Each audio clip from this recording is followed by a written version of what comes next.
काली हवेली का रहस्य। बरसात की वो रात कुछ अलग थी। आसमान में बादल ऐसे गरज रहे थे जैसे कोई अदृश्य शक्ति चीख चीख कर धरती को चेतावनी दे रही हो। तेज हवाओं के साथ बिजली की चमक रह रहकर अंधेरे को चीर देती थी। उसी अंधेरी सड़क पर अर्जुन अपनी थैला लेकर एक अनजान गांव की ओर बढ़ रहा था। अर्जुन एक पत्रकार था। उसे पुरानी, छोड़ी हुई जगहों और रहस्यमयी कहानियों पर लिखने का शौक था। इस बार उसे काली हवेली के बारे में जानकारी मिली थी। एक ऐसी हवेली जहां पिछले 50 सालों से कोई नहीं रहता था। कहा जाता था कि जो भी उस हवेली में गया वो या तो पागल हो गया या फिर कभी वापस नहीं लौटा। गांव का नाम था दरबानी। जैसे ही अर्जुन गांव की सीमा में दाखिल हुआ, उसे अजीब सी ठंडक महसूस हुई। बारिश अब हल्की हो चुकी थी, लेकिन हवा में एक सड़ांध सी गंध थी। सड़क के किनारे खड़े पेड़ बिना हवा के भी हिलते प्रतीत हो रहे थे। गांव में घुसते ही उसने देखा, घर पुराने थे, दरवाजे आधे टूटे हुए और हर खिड़की से जैसे कोई उसे घूर रहा हो। कुछ दूर चलने पर एक बूढ़ा आदमी मिला, हाथ में लालटीन लिए। अर्जुन उनसे पूछा, बाबा, काली हवेली किधर है? उसने पूछा। बूढ़े का चेहरा एकदम सख्त हो गया। लालटेन की रोशनी में उसकी आंखें डर से फैल गईं। वहां मत जाओ बेटा, वो जगह अच्छी नहीं है, उसने कांपती आवाज में कहा। क्यों, क्या हुआ था वहां? अर्जुन ने जिज्ञासा से पूछा।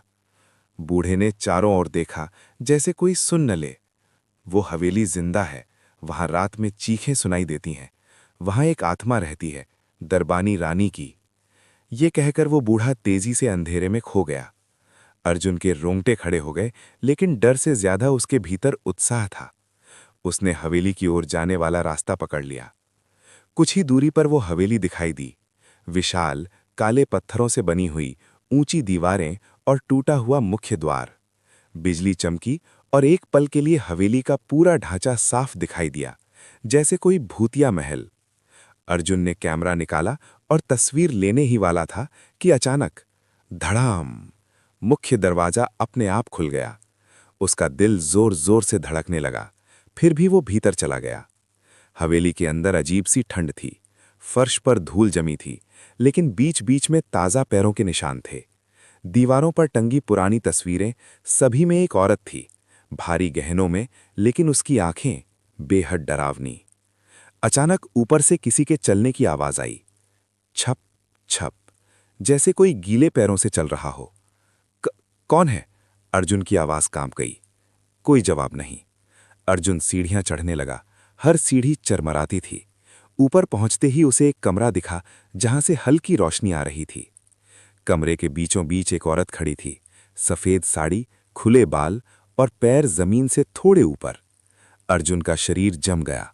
वो औरत धीरे धीरे मुड़ी। उसका चेहरा आधा जला हुआ था, आंखों से काला पानी बह रहा था। तुम यहां क्यों आए हो? उसकी आवाज गूंजती हुई आई। मैं पत्रकार हूं, अर्जुन किसी तरह बोला। वो औरत हंसी। सब यही कहते हैं, फिर मेरी कहानी बन जाते हैं। अचानक कमरे के दरवाजे जोर से बंद हो गए। खिड़कियों से खून टपकने लगा। दीवारों पर लिखे शब्द उभरने लगे। यहां से कोई जिंदा नहीं जाता। आत्मा ने अपनी कहानी सुनानी शुरू की। वो दरबानी रानी थी, इस हवेली की मालकिन। उसके पति ने उसे शक में जिंदा जला दिया था। मरते समय उसने बदला लेने की कसम खाई थी। तब से जो भी हवेली में आया, उसकी आत्मा उसने कैद कर ली। अचानक अर्जुन को चारों ओर परछाइयां दिखाई देने लगीं, रोते हुए चेहरे, चीखते लोग। अब तुम भी यहीं रहोगे, रानी ने कहा। अर्जुन पीछे हटने लगा, लेकिन जमीन पर खून से हाथ निकल आए और उसे पकड़ लिया। अर्जुन को याद आया, बूढ़े ने कहा था, हवेली जिंदा है। उसने जोर से कहा, अगर तुम सच में जिंदा हो तो तुम भी आजादी चाहती हो। रानी ठिठक गई। कमरा कांपने लगा। दीवारें टूटने लगीं। एक तेज चीख के साथ सब कुछ अंधेरा हो गया। सुबह गांव वालों ने हवेली के बाहर अर्जुन को बेहोश पाया। हवेली अब खंडहर बन चुकी थी। कोई आत्मा नहीं, कोई आवाज नहीं। अर्जुन ने उस घटना पर कभी लेख नहीं लिखा, लेकिन आज भी बरसात की रातों में दरबानी गांव से गुजरते समय लोग कहते हैं, काली हवेली की खिड़की में एक सफेद साड़ी आज भी लहराती है।